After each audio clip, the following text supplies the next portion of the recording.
I am here with my neighbor Jason today working on this 02 Honda Shadow Sabre. I won't show his face. I don't know who he owes money to. So we're just going to get underway. What we got here is a bike I believe he got for a song, right?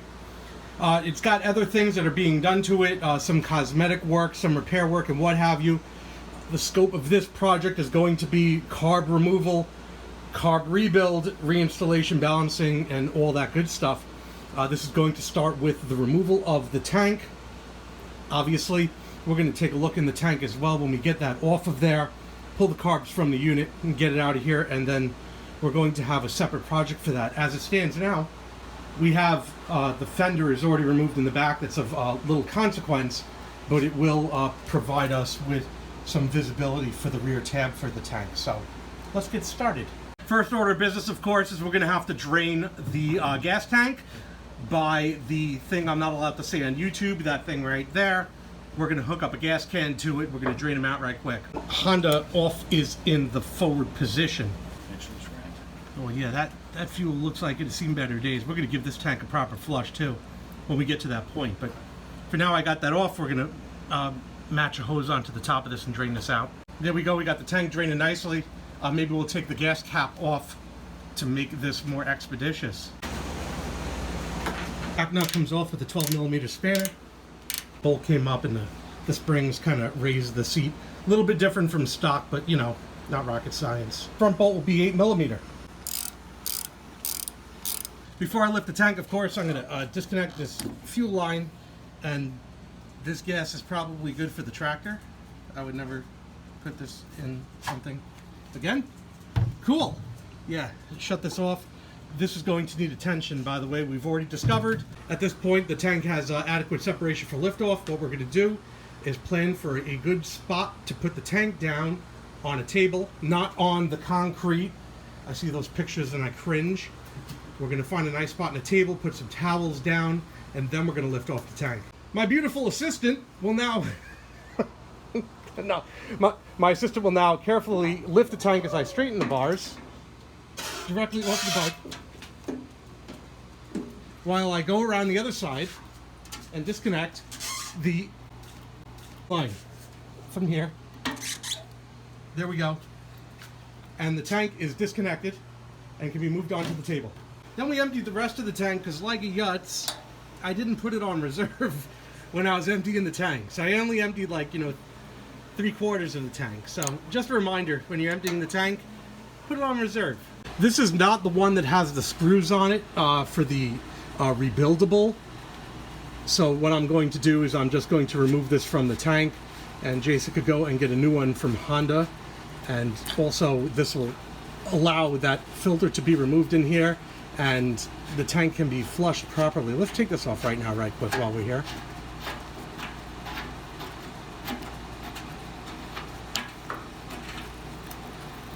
Ooh, lordy. Yeah, that's funky. Let's take a look at that. Yeah, this is ready to go anyway. So the inside of the tank is going to need some work. We're going to have to plug this and soak this and break this down, this varnish.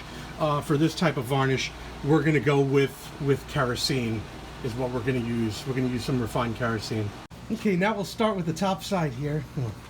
We'll unsnap this. Have a look here. These connectors should be sprayed with deoxit before the tank is closed up.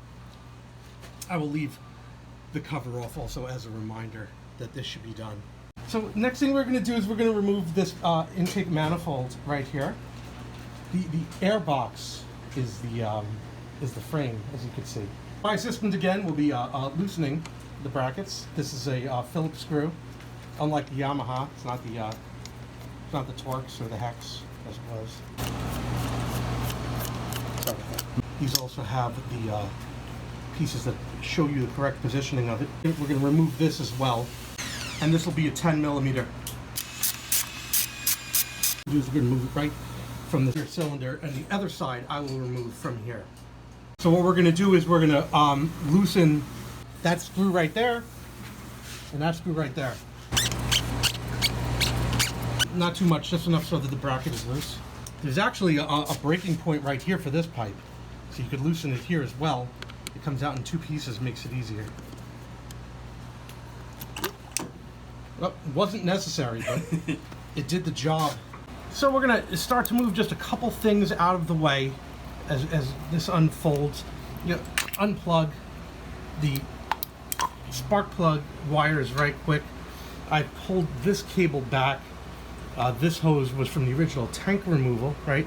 These will all be inspected later. I still got the choke connection here, which I'll take care of. Some connectors up here and the fuel lines and what have you, and they'll be processed one by one. I'm trying to keep everything in order as we set this up for removal.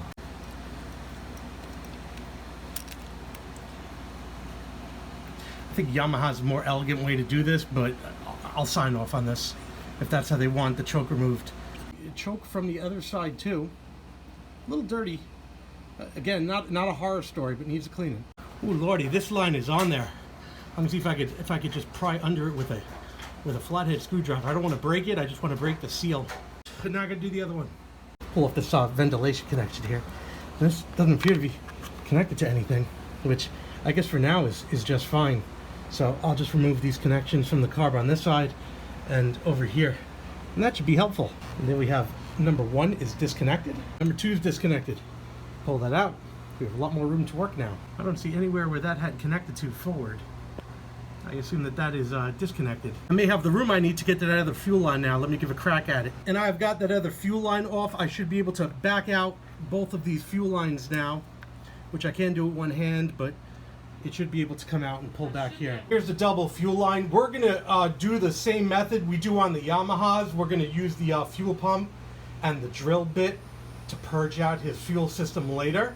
We're not going to worry about it right now, but that's what we're going to do before we install the carburetors. I have this hose here to remove. I'm going to remove that now. And we are running low on connections left on this carburetor. I've saved the linkages for last, as I generally do when I can. An inspection around the carb shows everything nice, pretty much down to the linkages and the manifold. So we're starting to take off the cables for the throttle. I've removed the top one. The top one is the non-adjustable variety. You get it off the stand, so I have some room to draw this back when it's time.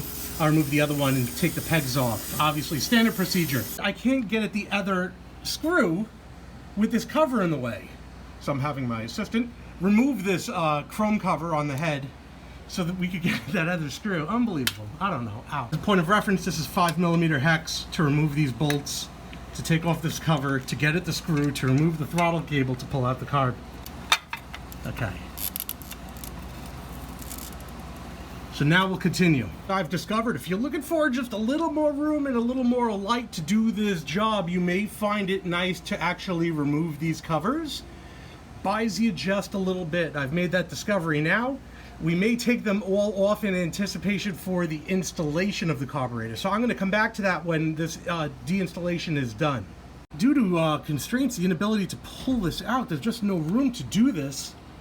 I'm going to just remove this bracket real quick, these 2 screws, and see if that buys me room to wrap around this. I want this to be clean. I don't want to just be yanking on stuff. Let me give this a try.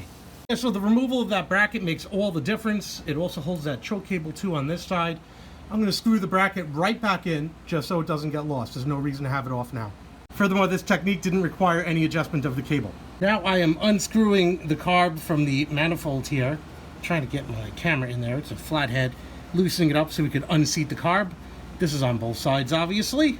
And this is what the other side looks like. A much better view from this side, don't you think? Get that nice and loose, but we don't want it to fall off. I don't have 4 hands, so I couldn't document it, but the lifting and torsional movement of these carbs released it. Obviously, these are not oiled and lubricated manifold of rubber tubes, so it took some work. You get one out, and you work the other one comes out, and these carbs are now detached and floating in the motorcycle. We come to our last phase, which is simply the removal from the frame.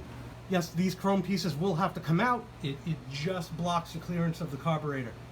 Not the front one on this side, but the back one. With that piece removed, we get that extra 1/4 inch clearance that we need for the carb extraction. Maybe I'll get lucky and I can just pull it out just like this. With a little bit of rotation, as I pulled it out, I did actually have to turn it and rotate it 180 degrees, so this was facing the high side again, and that allowed it to come straight out of the frame, no problem whatsoever. Did you see a problem pulling that out? Not at all. That came out like nothing, like it was designed to come right out. Yeah, let's put a rag down, and this is the carb. So we're gonna dive into this. Let's take a look at the frame where the carb was pulled though. First thing we do, we're gonna look down into those manifolds. We get a nice view. And is this okay? That's just gasoline. That's probably when I twisted it, so that's okay. We're gonna clean that up. I don't want any of that getting into the engine, so we're gonna get some clean paper towels. We're gonna clean that up, and then just like on all the bikes I work on like this, we're gonna stuff this with clean paper towels immediately, because this will go right down into the engine itself. We can see some debris in this one as well. These are gonna have to be carefully cleaned. We're not even gonna look at the carb. This is our first order of business before anything else, right? The other thing, looking back here, that's just interesting, that piece of the box was missing. I don't see any horror stories. It's just kind of dirty. These need servicing. I see, some other cables here. These look like these have been more maintained. They're more visible, right? It's just this, right? So I look down. This will actually have to be cleaned on the bike itself because of the design, the nature of the design. I don't actually like that too much, but whatever. All in all, I think we got everything that needs getting for this tank removal and extraction job. So I've cleaned out this one, and then I've treated the rubber with oil. It's hard to see in there, but it's clean now. When you look at this one and you compare it, you can see I did a good job. So what I'm going to do is I'm going to pack that full of clean paper towel, and that's how it will sit until the carburetor is installed. So there we go. This bike is all packed up. Both pipes are clean, filled with paper towel. No debris will fall in there. And yeah, there's the air intake. Very strange, but okay, cool. There we go. This is done. So this concludes the tank removal and subsequent carburetor removal for maintenance and repair of the 2002 Honda Shadow Sabre 1100. I hope you found this video enjoyable and helpful. Thanks for watching. Thanks for watching. I'm done. You make it run.